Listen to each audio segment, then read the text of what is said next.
Well, hey everyone, welcome.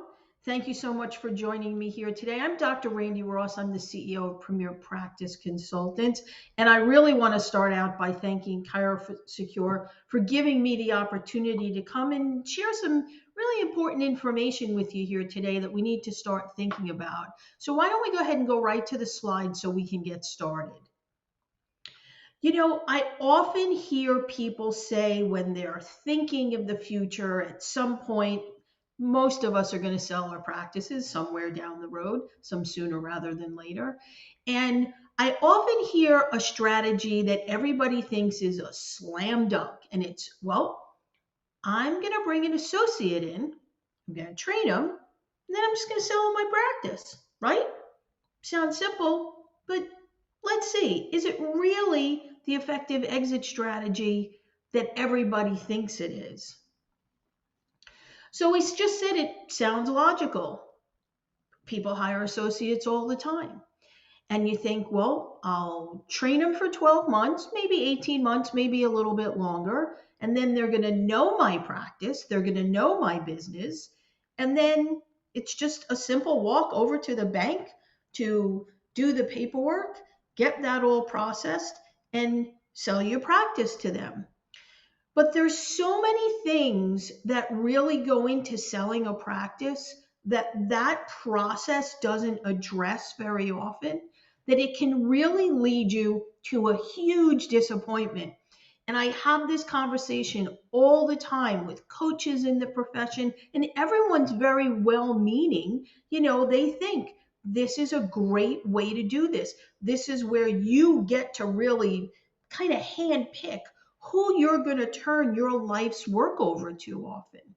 But again, there's so many things that you need to understand that we often don't think about, or because we haven't experienced it, we don't really understand some of the pitfalls that can take place.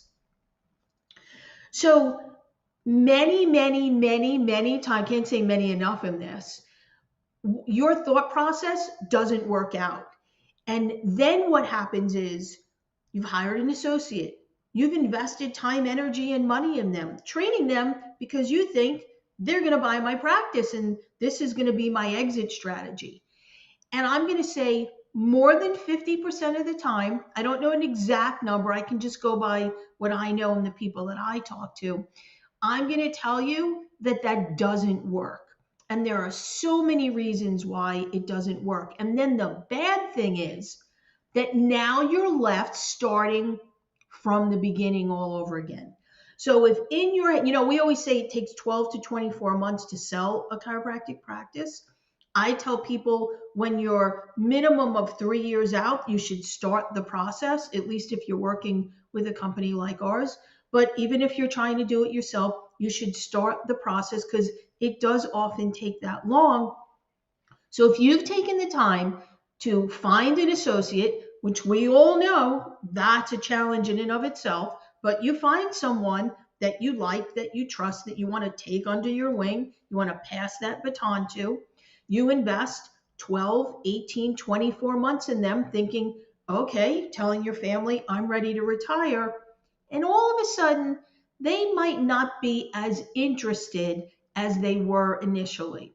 And there can be a lot of reasons for that. I sometimes say there are reasons why some people are associates and not practice owners. It could be that they simply just don't have the money to purchase your practice. Or I think the most common one that I see is they think, well, you just taught me how to run a practice.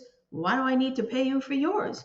I'm just going to go to the next town over, spend a fraction of what you want to charge me for your practice, and I'll open my own practice.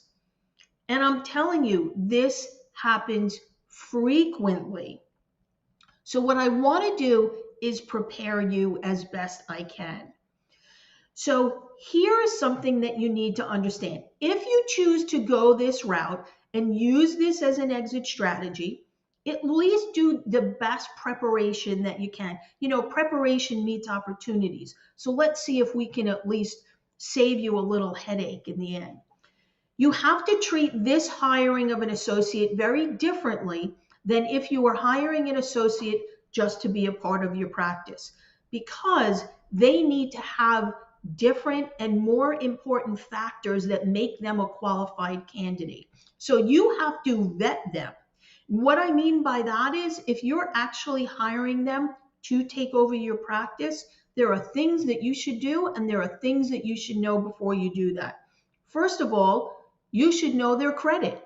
If you're ultimately a year from now, 18 months from now, 24 months from now, going to sell them your practice and they have a credit score of 500, guess what?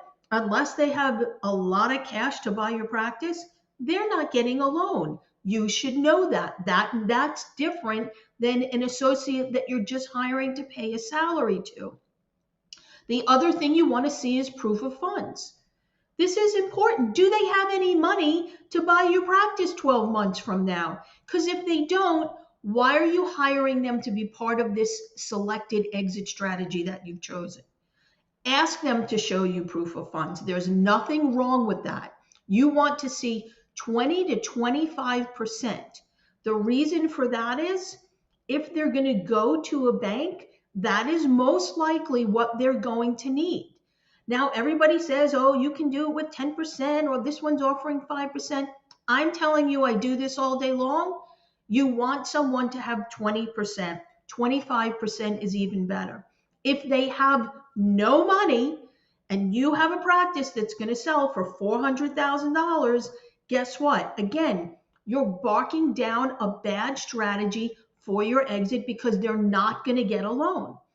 Even if you decide to take a chance and risk that you're going to owner finance, you still have to get money up front. They still have to have skin in the game. That's very risky to owner finance. We do them and we do them very successfully, but there's very specific strategies to protect your interests. So understanding that, I would make them talk to an SBA lender, someone that you know, and say, if they were coming in to buy my practice today, would they qualify for a loan?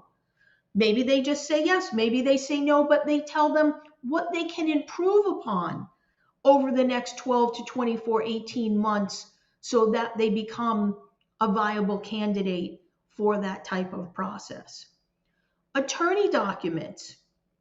If you're really in this for they're going to buy your practice, they should be comfortable signing something. And again, I'm not a lawyer, I'm not going to give you legal advice, but you can talk to any attorney that does this and they would be able to draft something that acts as a preliminary document. It may not lock someone in like a contract, but at least it shows that everyone is acting in good faith.